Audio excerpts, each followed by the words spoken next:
안녕하세요. 저는 남편이 죽은 날 울지 않았던 여자입니다. 왜냐고요? 그 사람이 죽기 전까지 저는 살아있으면서도 살아있는 게 아니었거든요. 그 남자는 제 인생 20년을 찍고 밟고 훼손한 사람입니다. 그가 죽은 날 저는 남편의 지갑에서 제가 태어나 처음 보는 사진을 발견했어요. 남편과 한 젊은 여자가 그리고 한 아이가 웃고 있는 사진이었어요. 날짜는 10년 전쯤에 위치는 저희 집과 차로 20분 거리 공원에서 찍은 사진. 사진 속 아이는 남편을 꼭 닮았더군요. 그날 저는 제가 10년 동안 어떤 지옥에서 살았는지 뼈로 깨달았습니다. 하지만 남편의 바람보다 더 끔찍한 건 그 후에 벌어진 일들이었어요. 제가 남편을 처음 만난 건 25살 때였어요. 그때 저는 가진 것도 아는 것도 배운 것도 많지 않았습니다. 직장도 제대로 없었고 집안 형편도 좋지 않았고 그저 성실하게 살면 다 잘 된다 같은 순진한 마음뿐이었죠. 그런데 그런 저에게 지금 남편이었던 남자가 다가왔습니다. 그는 너무 달랐어요. 돈도 많았고 능력도 있었고 인맥도 넓었고 무엇보다도 저에게 참 달콤하게 굴었어요. 그때는 몰랐죠. 달콤함 뒤에 터무니없는 어둠이 숨어 있다는 걸. 남편 집안은 제가 상상도 할 수 없을 만큼 부유했습니다. 저희 집에서는 상상도 못할 생활을 그 집은 당연하다는 듯 하고 있었죠. 저는 그 집의 신부가 아니라 구경거리처럼 들어갔습니다. 처음에는 시부모님도 상냥했어요. 근데 그건 딱 결혼식 전까지였습니다. 결혼식이 끝나고 나니 이상하리만치 시어머니는 저에게 기대치가 많았습니다. 결혼 후 저는 누구의 며느리답게 살아야 한다는 압박 속에 갇혔습니다. 더 큰 문제는 남편이었습니다. 결혼 초반부터 남편은 집에 들어오는 날보다 안 들어오는 날이 많았어요. 저는 어려서부터 남자는 원래 바쁘고 남편은 밖에서 돈 벌어오고 아내는 참고 기다려야 한다고 배웠습니다. 저는 정말로 아무 의심도 안 했습니다. 아이를 1명, 2명, 3명 낳고 저는 그저 엄마로 아내로 살아갔어요. 남편이 어디서 뭘 하는지 누구를 만나는지 생각할 여유도 능력도 없었어요. 남편이 바람을 핀 줄도 모르고 살았던 10년. 그 시절 저는 하루하루 아등바등 살기 바빴습니다.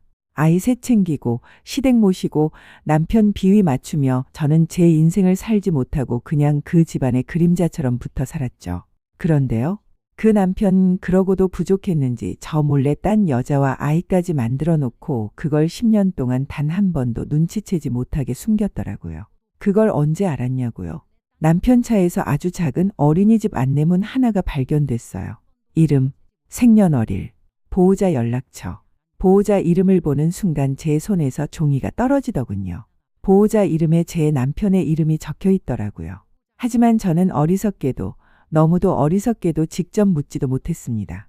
제가 가진 건 아이 셋뿐이었고 집도 재산도 생계도 전부 남편과 시댁에 묶여 있었으니까요. 전 그때 깨달았어요. 그레스 남편이 바람을 피운 것도 모자라 바람녀에게서 낳은 아이가 있다는 걸 알았지만 저는 입을 다물었어요. 그리고 견디기 힘든 어느 날 밤 시어머니에게 말씀드렸습니다. 정말 제 인생 최후의 희망을 걸고서요. 하지만 시어머니는 오히려 남자들 다 그렇게 사는데 애 하나 딸려왔다고 집 나갈 거냐며 저를 나무라시더라고요. 그 말이 저를 사람에서 물건으로 만들었습니다. 시아버지는 더 가관이었어요. 참고 살면 되지 집안 분란 만든다고 오히려 혼이 났습니다. 남편의 바람은 괜찮고 나는 참고 있어야 체면이 선다는 말? 저는 그때 알았어요. 이 집은 남편 편을 드는 게 아니라 돈 편을 드는 집이란 걸. 그 뒤로 남편은 더 대놓고 저를 무시했습니다. 늦게 들어오는 건 기본, 연락도 안 되고 술 냄새, 향수 냄새, 화장품 향까지 뒤섞여 들어오곤 했어요. 저는 아이들 생각에 말하지 않았습니다. 남편이 가진 재산도 명의도 모든 것을 그가 쥐고 있었기 때문이에요.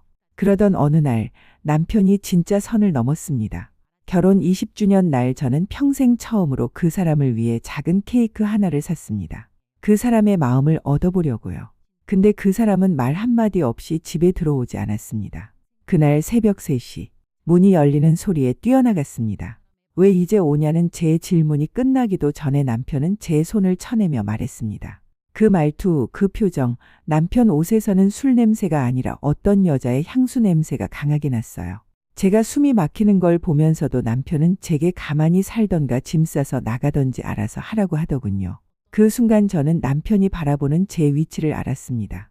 아내가 아니라 집안일을 맡아 하는 사람, 아이 셋의 엄마, 시가에 충성해야 하는 외부인. 그러다 언성이 높아져서 저도 모르게 큰 소리를 냈는데 남편이 저에게 손찌검을 하더라고요. 그날 밤 남편이 하는 폭력은 여기서 끝이 아니었습니다. 저는 그날 벽에 부딪혀 머리를 다쳤지만 남편은 5초도 저를 돌아보지 않았어요. 그게 이 집의 현실이었습니다. 남편이 집을 나가고 얼마 지나지 않아 저에게 낯선 번호로 전화가 걸려왔습니다. 그 목소리는 너무 당당해서 순간 제 말문이 막히더군요. 재산 문제로 저와 상의할 게 있다며 남편이 이미 자신에게 재산 증여를 했고 앞으로도 불륜녀 명의로 재산을 더 돌릴 거라 본처인 저보고 재산 욕심 내지 말라더라고요. 상속 역시 그 여자한테서 나온 아이한테 가기로 정해졌다면서 되려 저에게 이혼을 종용하더라고요. 왜 이렇게 당당할까 싶었어요. 저는 숨이 턱 막히고 머리가 아득했습니다. 저는 아무것도 없었어요. 남편이 준 건 사는 동안의 최소한의 생활비뿐. 집도 차도 재산도 전부 남편 이름이었죠. 남편이 바람을 피우는 정도가 아니라 이미 그 여자에게 재산까지 넘기고 있었던 것이었어요. 저는 그 순간에도 아무것도 할 수 없었습니다.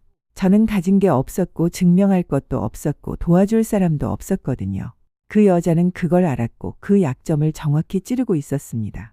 그날 밤 저는 인생에서 처음으로 죽고 싶다는 생각을 했습니다.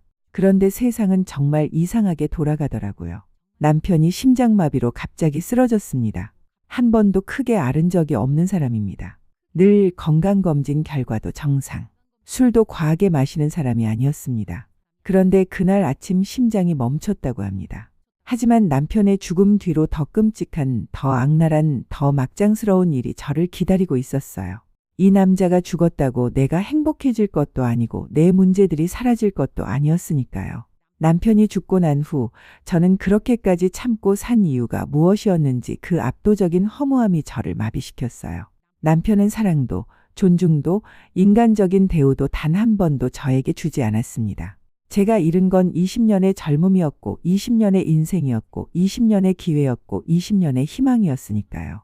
하지만 이상하게 오히려 마음이 고요해졌습니다. 제가 잃은 건 남편이 아니었습니다. 제 인생을 20년 동안 묶어둔 족쇄가 풀린 느낌이었어요. 근데 남편의 죽음은 평안이 아니었어요. 지옥의 문이 열리는 시작이었어요.